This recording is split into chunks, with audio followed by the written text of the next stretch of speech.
दोस्तों मैं सौरभ गुप्ता आप सभी का स्वागत करता हूं आज के इस शानदार वीडियो में। दोस्तों आज का जो पहला प्रश्न बना है वो बना है कि हाल ही में जो नवा Asian ministerial energy round table 2022 वाला है, इसकी बैठक की मेजबानी कौन सा देश करेगा। तो दोस्तों ये जो 2022 में होने वाला एक राउंड टेबल है, 2022 में होने वाला ये जो राउंड टेबल है जो कि नवा Asian ministerial energy round table है, यानी कि जो एनर्जी सेक्टर के मिनिस्टर्स हैं उनका जो राउंड टेबल है इसकी मेजबानी करेगा भारत। ऑप्शन नंबर ए इसका राइट आंसर हो जाएगा। बहुत अच्छे से समझ लेना क्योंकि कन्फ्यूज़न हो सकता है। जो एनर्जी मिनिस्टर्स होते हैं उनकी जो राउंड टेबल होगी 2022 वाली, ठीक है, उसकी अध्यक्षता करेगा भारत। ऑप्शन नंबर ए इसका राइट आंसर हो जाएगा। और 2022 में ये जो समिट होगा, ये जो बैठक ऑर्गेनाइज करी जाएगी, ये नवी बैठक होगी। कौन सी होगी? ये नवी बैठक होगी जिसको कह सकते हो भारत की अध्यक्षता में इसको आयोजित किया जाएगा। अब इसमें दोस्तों देख सकते हो लिखा है India to host 9th Asian ministerial energy round table next year, यानी कि 2021 अभी चल रहा है, 2022 में जो बैठक होगी उसको भारत की अध्यक्षता में आयोजित किया जाएगा। ये जो ऑर्गेनाइजेशन है, ये जो बैठक है, ये एक इंटरनेशनल संस्था जिसका नाम है IEF इंटरनेशनल एनर्जी फोरम के देशों के मध्य ऑर्गेनाइज करी जाएगी। ये जो IEF है ये 71 देशों का ऊर्जा मंत्रियों का दुनिया का सबसे बड़ा एक अंतर्राष्ट्रीय संगठन है। यही सब कुछ मैनेज करेगा, इसी के अंडर में इस इवेंट को ऑर्गेनाइज किया जाएगा। अब ये जो इंटरनेशनल एनर्जी फोरम है इसके बारे में समझते हैं। इसका हेडक्वार्टर है, इसका मुख्यालय जो है ये रियाद सऊदी अरेबिया में स्थित है। इसको इस्टेब्लिश किया गया था 1991 में और इसकी सेक्रेटरी जनरल का नाम है जोसेफ मैक मोनिंगल।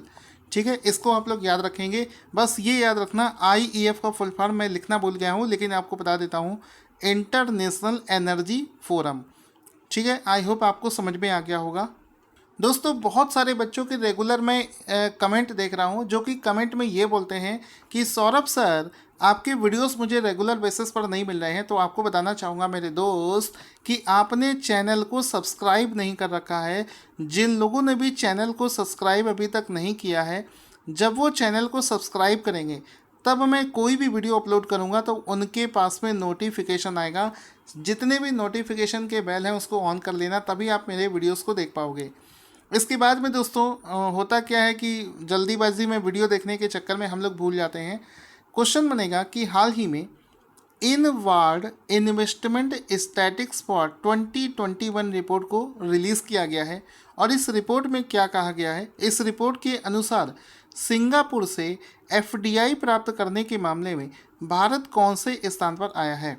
तो हाल ही में ये जो रिपोर्ट पब्लिश करी गई है इसमें क्या किया है कि सिंगापुर से कौन कौन से देश को कितनी FDI जाती है, इसको लेकर ये रिपोर्ट है। और ये रिपोर्ट बता रही है कि सिंगापुर से भारत में FDI प्राप्त करने के मामले में दूसरे स्थान पर आया है। तो ऑप्शन नंबर 20 का राइट आंसर हो जाएगा। सिंगापुर से जो FDI दूसरे देशों को जाती है उस मामले में भारत को दूसरे सबसे ज़्यादा FDI प्राप्त हुआ है। ये जो डेटा है इस रिपोर्ट को यूनाइटेड किंगडम के द्वारा रिलीज़ किया गया है और इस डेटा में जो रिपोर्ट है उसका नाम है इनवार्ड इन्वेस्टमेंट स्टैटिक्स फॉर 2021। साथ ही साथ में इस रिपोर्ट में कुछ चीज़ें और निकल कर सामने आई है कि सिंगापुर से सबसे ज़्यादा FDI प्राप्त करने के मामले में अमेरिका पहले स्थान पर है। इंडिया को इसने दूसरे स्थान पर रखा था, पहले स्थान पर है USA, दूसरे स्थान पर रखा था इंडिया को। अब यूनाइटेड किंगडम ने इस रिपोर्ट को रिलीज़ किया है तो उसके बारे में समझ लेते हैं कि ब्रिटेन यानी कि UK का जो प्राइम मिनिस्टर है उनका नाम है बोरिस जॉनसन, कैपिटल है लंदन और करेंसी वहाँ की होती है ब्रिटिश पाउंड स्टर्लिंग GBP, ये वहाँ की करेंसी है। दोस्तों मुझे आप लोगों से एक चीज़ की शिकायत है, जो लोग वीडियोस को देखते हैं आपसे एक भी पैसा नहीं लगेगा, इस वीडियो को कम से कम शेयर तो कर सकते हैं। अगला प्रश्न है कि हाल ही में ग्लोबल वेल्थ रिपोर्ट 2020 के अनुसार वर्ष 2020 में भारत के सुपर रिच की कुल संपत्ति कितने प्रतिशत कम हुई है।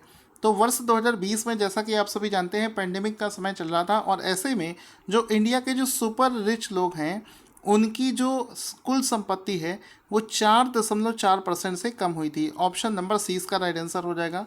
और ये सब चीज़ें कौन सी रिपोर्ट में निकल कर सामने आई हैं? एक रिपोर्ट है जिसका नाम है ग्लोबल वेल्थ रिपोर्ट 2020। तो ग्लोबल वेल्थ रिपोर्ट 2020 के अनुसार भारत के जो सुपर रिच लोग हैं उनकी जो संपत्ति है 2020 में 4.4% से रिड्यूस हुई है। तो ऑप्शन नंबर सी इसका राइट आंसर हो जाएगा। यानी कि वर्ष 2020 में भारत के जो सुपर रिच लोग हैं उनकी कुल संपत्ति 12.83 ट्रिलियन रही है। क्वेश्चन बनेगा जून 2021 में आरबीआई की एक रिपोर्ट के अनुसार वित्त वर्ष 2020 और 21 में Bharat surplus transferred from central bank to government के मामले में कौन से स्थान पर रहा है? इसका मतलब समझो, इसमें लिखा है कि जो किसी भी देश का सेंट्रल बैंक होता है जैसे कि आरबीआई, इसके पास में जो सरप्लस में पैसा होता है यानी कि बढ़त में पैसा होता है उसको ये गवर्नमेंट ऑफ इंडिया को ट्रांसफ़र करने के मामले में इंडिया कौन से स्थान पर आया है? तो आंसर हो जाएगा इस मामले में इंडिया दूसरे स्थान पर आता है पूरी दुनिया में।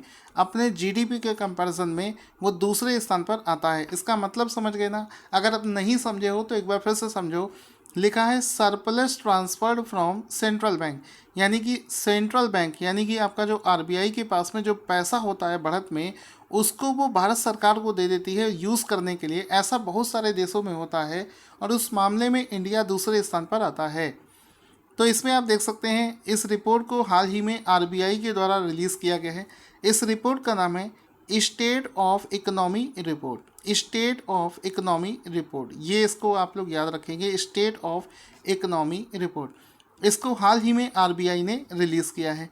अब इस लिस्ट को हम लोग देखेंगे तो पहले स्थान पर आता है तुर्की, जिसने अपने सरप्लस अमाउंट का 0.50% जो है ट्रांसफ़र कर दिया है। इंडिया ने किया था 0.44% और मलेशिया तीसरे स्थान पर है जिसने 0.26% किया है। अब दोस्तों जब चर्चा चला ही है आरबीआई का तो क्यों ना उसके बारे में भी समझ लिया जाए। तो आरबीआई का इस्टेब्लिशमेंट जो है ये 1 अप्रैल 1935 में किया गया था। एसएससी, रेलवे और छोटे छोटे एग्ज़ामों में बार बार पूछ लिया जाता है। आरबीआई का जो मुख्यालय है ये मुंबई महाराष्ट्र में स्थित है। इस समय आरबीआई के जो गवर्नर हैं उनका नाम है शक्तिकांत दास और ये कौन से नंबर के गवर्नर हैं ये चीज़ आप लोग बताएंगे। आरबीआई के जो डिप्टी गवर्नर हैं उनका नाम है महेश कुमार जैन, ठीक है, माइकल देवव्रत पत्रा, एम राजेश्वर राव और टी रवि शंकर। आरबीआई के 4 डिप्टी गवर्नर होते हैं। चारों के नाम मैंने यहाँ पर आपको गिना दिए हैं। आई होप आपको समझ में आ गया होगा। आगे चलते हैं। हाल ही में रिलीज़ करी गई एक पुस्तक जिसका नाम है इट्स अ वंडरफुल लाइफ नाम से इस पुस्तक के लेखक कौन हैं? तो आंसर हो जाएगा Ruskin bond. Option number A इसका राइट आंसर हो जाएगा कि ये जो पुस्तक है इसको रस्किन बॉन्ड के द्वारा इस पुस्तक को लिखा गया है। रस्किन बॉन्ड के द्वारा इस पुस्तक को लिखा गया है जिसका नाम है it's a wonderful life. Option number A इसका राइट आंसर हो जाएगा। इसमें आप देख सकते हैं इट्स अ वंडरफुल लाइफ, ठीक है। रस्किन बॉन्ड के द्वारा इसको पुस्तक को लिखा गया है। रस्किन बॉन्ड के द्वारा इसको लिखा गया है। ये जो रस्किन बॉन्ड है इनका जो पहला उपन्यास है उसका नाम है the room on the roof, ठीक है। ये इनका पहला उपन्यास था। एक बार मैंने देखा है एक एग्ज़ाम में ये एसएससी के एग्ज़ाम में ये प्रश्न पूछा गया था। इसके बाद में चलते हैं कि हाल ही में भारत सरकार ने किस वर्ष तक 10,000 प्रधानमंत्री भारतीय जन औषधि केंद्र स्थापित करने की घोषणा करी है? तो आंसर हो जाएगा ऑप्शन नंबर बी 2024 तक जो प्रधानमंत्री जन औषधि केंद्र है जहां पर सस्ती जेनेरिक दवाइयां मिलती हैं, इसकी जो संख्या है पूरे देश में लगभग अभी 7,000 के आसपास में है और इसको बढ़ाकर 2024 तक 10,000 करने का लक्ष्य रखा गया है। तो ये 10,000 के आसपास में पहुंच जाएगा। तो ऑप्शन नंबर 20 का राइट आंसर हो जाएगा। प्रधानमंत्री जन औषधि केंद्र को PMBJK के नाम से भी जाना जाता है। अगर इसके बारे में जानें, ये जन औषधि केंद्र क्या होते हैं। आपके घर के पास में आपने देखा होगा कहीं ना कहीं ये बोर्ड लगा होता है जन औषधि केंद्र। तो ये जो प्रधानमंत्री जन औषधि केंद्र होते हैं, इसमें क्या होता है कि महंगे दवाइयों के सब्सटीट्यूट्स अवेलेबल होते हैं, जिसको जेनेरिक वर्जन की दवाई मानी जाती है, जेनेरिक दवाइयाँ। ठीक है, उसी फॉर्मूले पर बनाई हुई सस्ती दवाइयाँ जो होती हैं, इनको जेनेरिक दवाइयाँ बोलते हैं, ये वहाँ पर प्राप्त कर सकते हैं। दोस्तों, हाल ही में रिलीज़ करी गई एक रैंकिंग लिस्ट जिसका नाम है Hurun India philanthropy list 2020। Philanthropy का मतलब होता है परोपकारिता, यानी कि दूसरों पर दया करने वाला, परोपकारिता। ठीक है, इंग्लिश में भी याद रखेंगे। तो हुरून इंडिया फिलैंथ्रोपी लिस्ट 2020 में पिछले 100 वर्षों में परोपकार करने के लिस्ट में पहले स्थान पर कौन सा व्यक्ति आया है। तो बिल गेट्स को हरा दिया, वॉरेन बफेट को हरा दिया, अजीम प्रेमजी को हरा दिया, जमशेद जी टाटा, टाटा ग्रुप के जो फाउंडर हैं जमशेद जी टाटा, ये पहले स्थान पर आए हैं। ऑप्शन नंबर सी इसका राइट आंसर हो जाएगा। जमशेद जी टाटा जो है पहले स्थान पर आते हैं। तो इसमें आप देख सकते हैं लिखा है साफ साफ वर्ल्ड्स बिगेस्ट फिलैंथ्रोपिस्ट, और पहले स्थान पर आते हैं जमशेद जी टाटा, दूसरे पर आते हैं bill and Melinda Gates foundation, और तीसरे पर आते हैं हेनरी वेलकम। ठीक है, तो ये 3 नाम हैं जो कि इस लिस्ट में आते हैं। और इस लिस्ट को इस बार हुरून और एडल गिव फाउंडेशन के द्वारा मिलकर तैयार किया गया है। छोटे छोटे पॉइंट्स हैं लेकिन एग्ज़ाम में पूछे जाते हैं। अब ये जो टॉप 50 दानकर्ता हैं, इनमें से जो जमशेद जी टाटा हैं, उन्होंने सबसे ज़्यादा पैसा यानी कि लगभग 7.57 लाख करोड़ रुपए दान किए हैं। तो ये पहले स्थान पर आते हैं।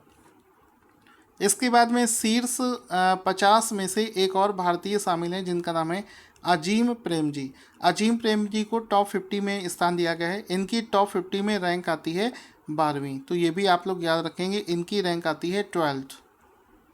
क्वेश्चन आता है कि हाल ही में किस बैंक ने पे योर कॉन्टैक्ट नामक एक सुविधा की शुरुआत करी है। तो आंसर हो जाएगा हाल ही में पे योर कॉन्टैक्ट नाम से ये जो योजना है, इसको कोटक महिंद्रा बैंक ने लॉन्च किया है। इसका नाम से ही पता चल रहा है पे योर कॉन्टैक्ट, यानी कि आप अपने मोबाइल से जैसे फ़ोनपे से पैसा भेजते हैं, ऐसा ही आपके कॉन्टैक्ट में जो भी लिस्ट में नाम होंगे उसमें से आप सीधे उस अपने कॉन्टैक्ट्स को पैसा भेज सकते हैं। तो पे योर कॉन्टैक्ट्स नाम से कोटक महिंद्रा बैंक ने एक सुविधा को लॉन्च किया है। तो इसमें कोटक महिंद्रा बैंक के बारे में समझते हैं। इसकी स्थापना 2003 में हुई थी। इसका जो हेडक्वार्टर है मुंबई में है। इसके एमडी और सीईओ का नाम है उदय कोटक, और इसकी टैगलाइन है लेट्स मेक मनी सिंपल।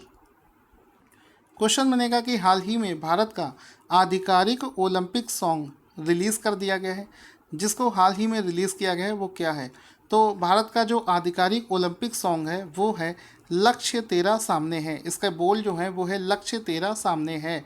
तो ऑप्शन नंबर डी इसका राइट आंसर हो जाएगा, लक्ष्य तेरा सामने है।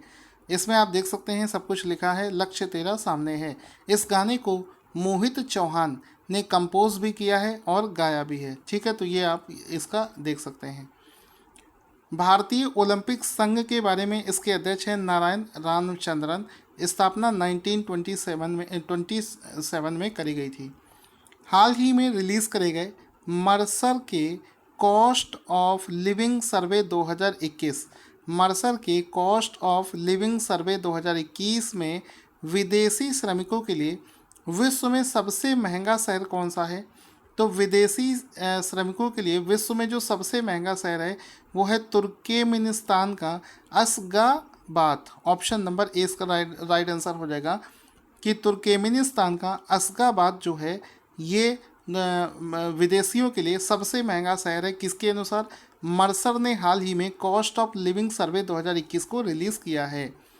तो इसमें आप देख सकते हैं साफ साफ लिखा है तुर्कमेनिस्तान का अशगाबाद पहले स्थान पर है, हांगकांग का हांगकांग दूसरे स्थान पर है, लेबनान का बेरूत तीसरे स्थान पर है, जापान का टोक्यो चौथे, और स्विट्ज़रलैंड का ज्यूरिच ये 5वें स्थान पर आता है। इंडिया की अगर बात करें तो इंडिया का जो सबसे महंगा शहर जो आता है वो आता है मुंबई, जिसकी रैंक है 78।